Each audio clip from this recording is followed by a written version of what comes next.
With the 55th pick in the 2024 NBA Draft, the Los Angeles Lakers select Bronny James from the University of Southern California.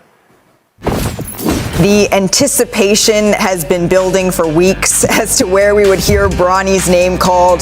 This is a young man who had an unprecedented spotlight on him in his freshman year at USC, where he played 25 games. He missed the first 8 games of the season after he went into cardiac arrest on July 24th, 2023. He underwent a procedure to treat a congenital heart defect. To see him less than a year later be drafted is a feat I don't think we can lose sight of. He's, of course, the eldest son of one of the greatest players to ever play the game, LeBron James, and now we see the first ever father-son duo in the NBA, Stephen A. I'm incredibly happy for Bronny James. I remember when, the basketball world stopped because the cardiac arrest situation last summer. I remember being around so many people in this building, scared to death that something awful had happened, and wondering. You see LeBron James entering the hospital. You heard so many different things. You're scared to death of what had happened to him and what was going to come of it.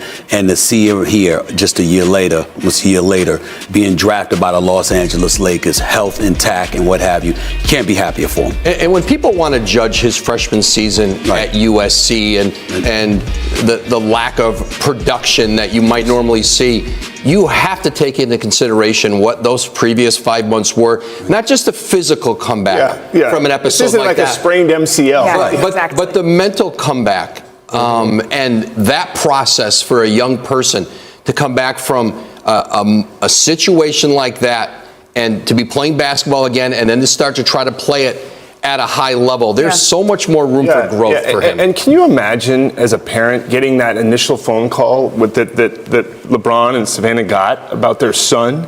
Mm-hmm. And then you fast forward to where they are right now, celebrating, getting to play together. Just think about that range of emotion. It gives me goosebumps. Yeah, it is for just life. Forget about the NBA. Right. So I think the thing that people that are critical and negative will say, well, they just drafted him because his last name or whatever it is. Yeah. He's not the smallest player in the draft. He's got a 6'7" wingspan. He's 6'1". Mm-hmm. There's players with much less wingspan in the NBA. I still think he can be a very good NBA player. I don't think we should, as in the media, people will hope it happens right away. He's still very young, and he didn't really have a last year. So it's going to be fascinating to watch his journey. But because he's so young, and we don't need to expect but so much out of him as a player. You know what the most exciting part is?